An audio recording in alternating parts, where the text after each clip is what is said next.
Hi, everybody. It's Wednesday, February 5th. I'm Rick, and I wanted to talk a little bit about the upcoming ESPN Plus sports app. I really didn't want to talk about sports apps 2 days in a row, but there was an investor call with Bob Iger this morning. He talked a little bit about what was coming up, and I had a couple of things that I just wanted to honestly get off my chest. One of which is is sort of spinning this whole venue sports thing as something that he almost makes it sound as if he made the decision this isn't going to happen. He's talking about, well, after venue sports was in getting ready to launch and it was in progress, then these opportunities for these other skinny bundles popped up, and so venue sports was redundant, which, if you paid any attention to the story, it is not at all what happened. I mean, if there hadn't been all these lawsuits, Venu Sports would have been launched now, right? And this whole idea of being redundant, basically, ever since Venu Sports was announced, there were these questions about, well, why are you doing Venu Sports and ESPN Plus? How can you justify two services which basically are offering the same thing, albeit Venu would have had other sports networks with it? And they never had an answer for it. So luckily for them, Venu Sports didn't happen, so they don't have to have an answer for it. But it was just an interesting spin. It, I'm not saying Bob Iger has a big ego, because honestly, if you're running a big media company, you have a big ego. But it was interesting to see this on the fly reinvention of what actually happened in the sports app arena. The other thing that I just want to touch on was he also made a big point of talking about how ESPN Plus was going to have a lot of gambling and fantasy sports stuff integrated into it. Is going to be really very front and center.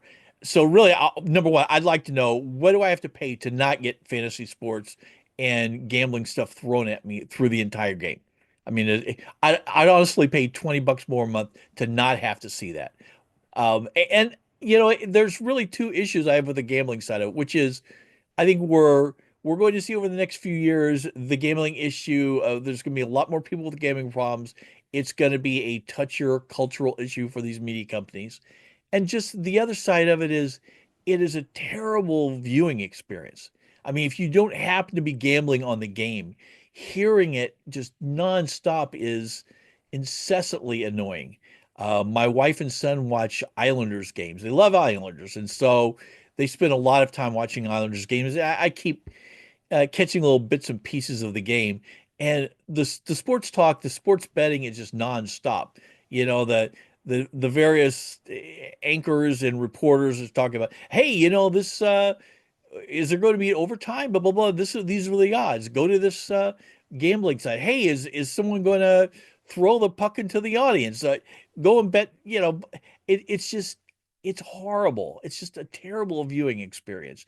And I understand it makes a lot of money for the networks and for the streamers and for the teams, but man, is it you could not pick a worse viewing experience than watching games just crammed with sports stuff, um, or with gambling stuff. But obviously I'm wrong, because it's increasing, and it doesn't seem to bother anybody else, but it's terrible, terrible, terrible.